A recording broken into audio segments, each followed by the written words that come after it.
بعد فاعوذ باللہ من الشیطان الرجیم بسم اللہ الرحمن الرحیم. پڑھیے الصلاۃ والسلام علیک یا رسول اللہ وعلی آلک واصحابک یا حبیب اللہ. الصلاۃ والسلام علیک یا نبی اللہ وعلی آلک واصحابک یا نور اللہ.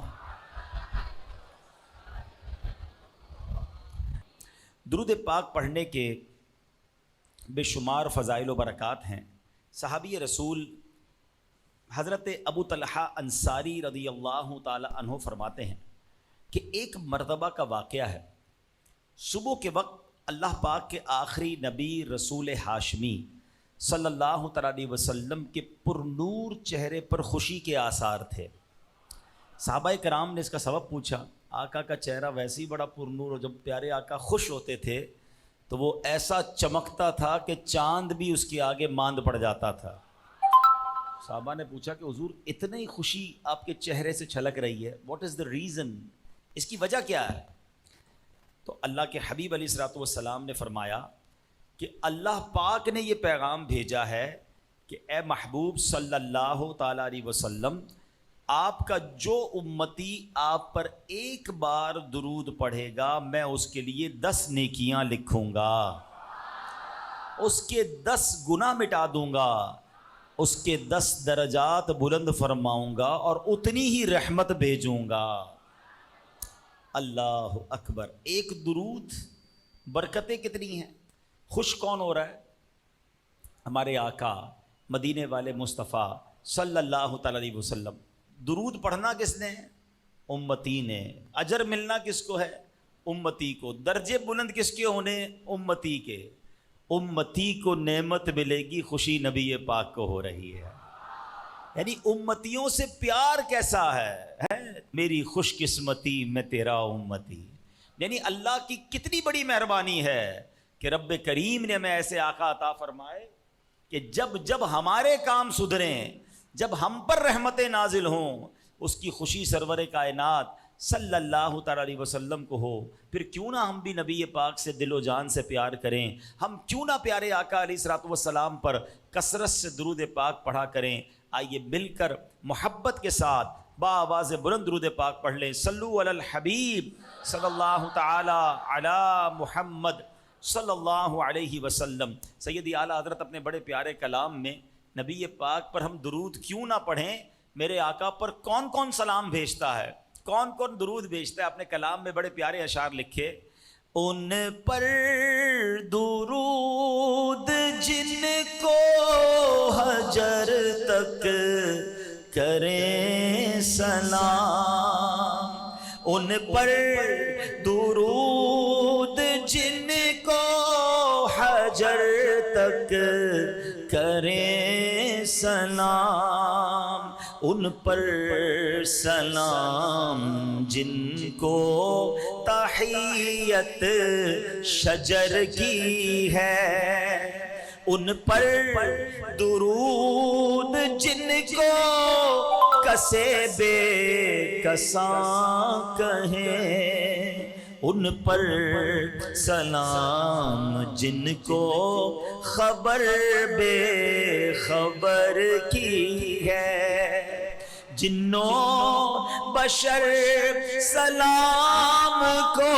حاضر ہیں السلام، یہ بارگاہ مالک جنوں بشر کی ہے، شمس و قمر سلام کو حاضر ہیں السلام، خوبی انہی کی جوت سے شمس و قمر کی ہے، سب بحر و بر سلام کو حاضر ہے السلام، تملیک انہی کے نام تو ہر بحر و بر کی ہے،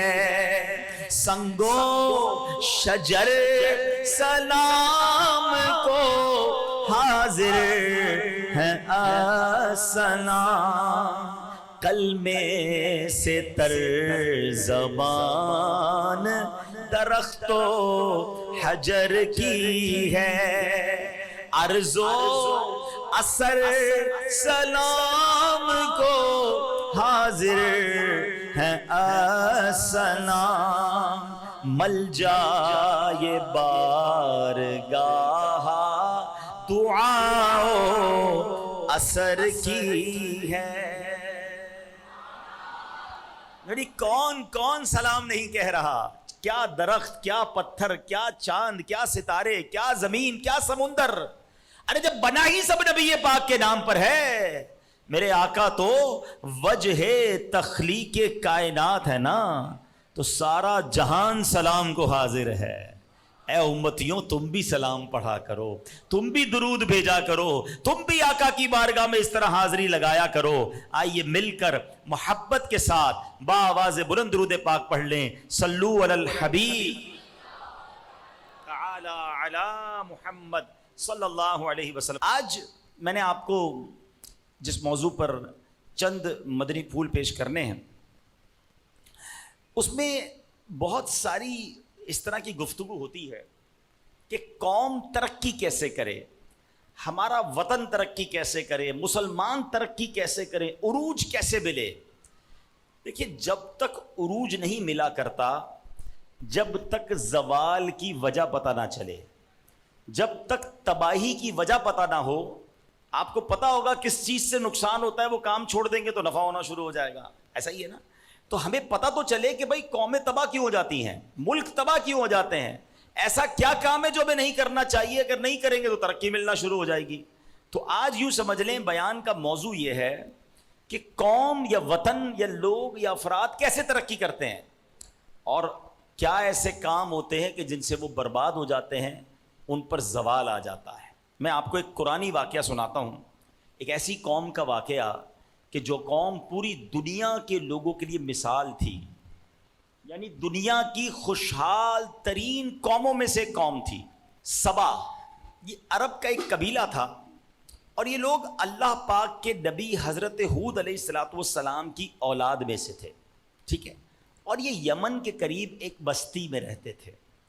اللہ پاک نے انہیں کیسی نعمتوں سے نوازا تھا، جو میں نے کہا نا کہ پوری دنیا کے لیے یہ قوم مثال تھی۔ آپ نعمتیں سنیں گے آپ حیران ہو جائیں گے کہ ان کی آب و ہوا ایسی صاف تھی، پاک تھی کہ پوری آبادی میں، اس پوری گاؤں میں کہہ لیں، اس پورے علاقے میں کہہ لیں، کوئی مکھی نہیں تھا، کوئی مچھر نہیں تھا، کوئی کھٹمل نہیں، کوئی سانپ بچھو، کچھ بھی نہیں، بلکہ اتنی زبردست آب و ہوا تھی کہ بیمار آدمی اس شہر سے گزر جائے تو اس کی ہوا لگے وہ صحت مند ہو جاتا تھا۔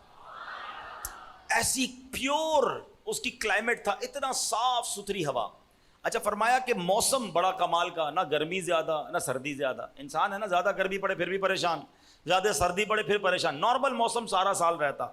فرمایا زمین اتنی زرخیز تھی کہ جو پھل لگاتے، جو پودا لگاتے، زبردست زمین جو ہے وہ درخت اگاتی تھی، اتنے پھل تھے اور ایسے لدے ہوئے باغ تھے کہ کوئی شخص اگر سر پہ ٹوکرا اٹھا کر اس کے باغ میں چلتا تو اس کا ٹوکرا پھلوں سے ویسے ہی بھر جاتا تھا، توڑنے بھی نہیں پڑتے تھے، اتنے پھل لدے ہوئے تھے اور گرتے رہتے تھے۔ اچھا اب بتایا کہ اتنے پھل لگتے تھے کہ وہ قوم اس کو بیچ کر بہت مالدار تھی۔ لوگ مثالیں دیتے تھے قوم سبا کی۔ اب جب ان کو اتنی نعمتیں ملی نا، ہونا کیا چاہیے تھا؟ شکر ادا کرتے، اللہ کی فرما برداری کرتے۔ اللہ کریم نے ایک نہیں، دو نہیں، 13 انبیاء کرام بھیجے ان کے پاس اللہ کی طرف بلانے کے لیے کہ اے قوم سرکشی نہ کرو، ناشکری نہ کرو، اللہ کی عبادت کرو، بتوں کی پوجا نہ کرو۔ اللہ اکبر، مگر وہ نبیوں کو جھٹلاتے رہے، وہ سمجھے یہ ہمارا مال ہے، ہم نے سب کچھ کیا ہے، یہ ہمیں یہ سمجھے کہ قدرتی طور پہ مل گیا، کوئی احسان نہیں، معاذ اللہ رب کا۔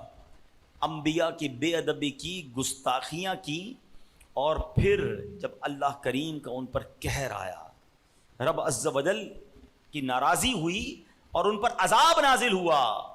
تو جہاں یہ قوم اپنے زمانے میں ایک مثال تھی نا خوشحالی کی, ویل سیٹ ہونے کی, وہیں یہ قوم مثال بن گئی بربادی کی. یعنی لوگ مثال دینے لگ گئے کہ دیکھو سبا والوں کے ساتھ کیا ہوا. ایسے باغ کے جن کے پھل گرتے تھے, اب وہ سارے کے سارے باغ ایسے کانٹے دار جھاڑیاں بن گئے کہ لوگ قریب سے بھی نہیں گزرتے تھے. یہ کیا ہوا, یہ کیسے ہوا؟ اللہ کریم نے قرآن مجید میں اس قوم کے اس واقعے کو ڈیفائن کرنے کے لیے قرآن پاک نے ایک پوری سورہ نازل فرمائی, سورہ سبا. یہ 22ویں پارے میں. آج تو میں مختصر بیان کروں گا, لیکن میں گزارش کروں گا کہ اسلامی 22 کو پڑھیں, مدنی چینل کے ناظرین پڑھیں, سوشل میڈیا کے ویورز پڑھیں. تفسیر قرآن صراط الجنان میں بہت تفصیل سے یہ واقعہ, جب آپ سورہ سبا کی تفسیر پڑھیں گے, قرآن سے پڑھنے کا لطف اور ہے, کسی سے سننا اور ہے, خود پڑھنا اور ہے. تو قرآن پڑھا کرو نا. اب دیکھو قرآن کیا کہتا ہے. بے شک سبا کے لیے ان کی آبادی میں نشانی تھی, 2 باغ دہنے اور بائیں, اپنے رب کا رزق کھاؤ اور اس کا شکر ادا کرو. پاکیزہ شہر اور بخشنے والا رب. تو انہوں نے منہ پھیرا تو ہم نے ان پر زور کا سیلاب بھیجا, اور ان کے باغوں کے عوض 2 باغ انہیں بدل دیے, جن میں بکٹا میوہ اور جھاڑی اور کچھ تھوڑی سی بیریاں.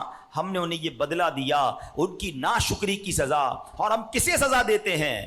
اسی کو جو ناشکرا ہے, جو اللہ کی نعمت کی قدر نہیں کرتا, اس کی نعمت ہی عذاب بنا دی جاتی ہے. وہ باغ جو ان کے لیے مثال تھا, اب وہی باغ ایسی کڑوی جھاڑیاں بن گئیں, ایسے کڑوے پھل بن گئے کہ اب کوئی ادھر جانے کے لیے تیار نہیں تھا.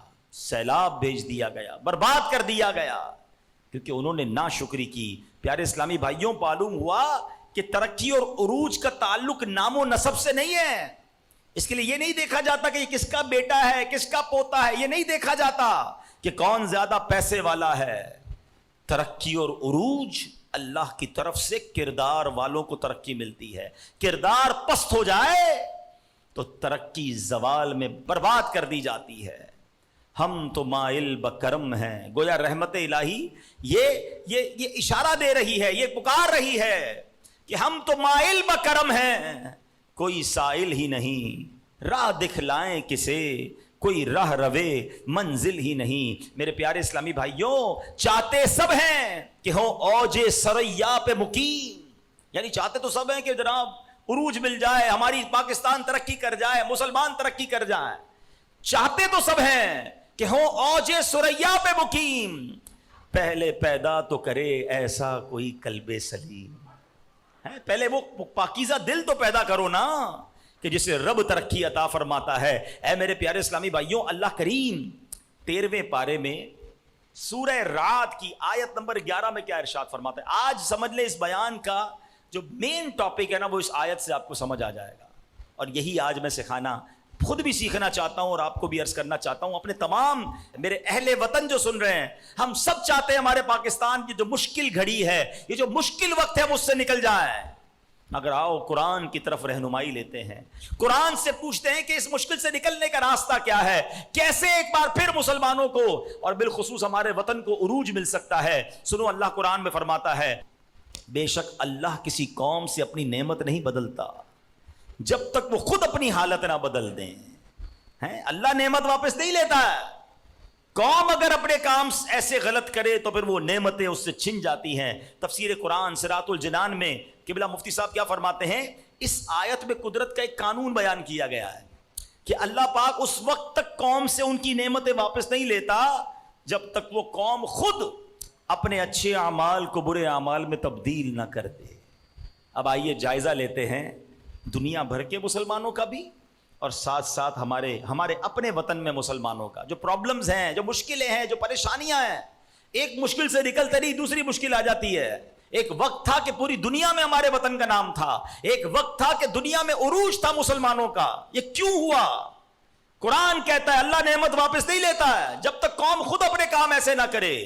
اب ذرا غور کریں کہ یہ نعمتیں جو ہے نا, عروج, ترقی, اللہ تعالیٰ جس کو نصیب فرماتا ہے بلا وجہ واپس نہیں لیتا ہے. اچھے اعمال کی جگہ برے اعمال جب کرنے لگ جاتی ہے قوم، فرض شناسی کی بجائے لاپرواہی سے کام لیتی ہے، تقوی کی بجائے گناہ سے کام لیتی ہے، شکر گزاری کے بجائے ناشکری سے کام کرتی ہے، تو قوموں کو عزت کو ذلت میں، خوشحالی کو تنگ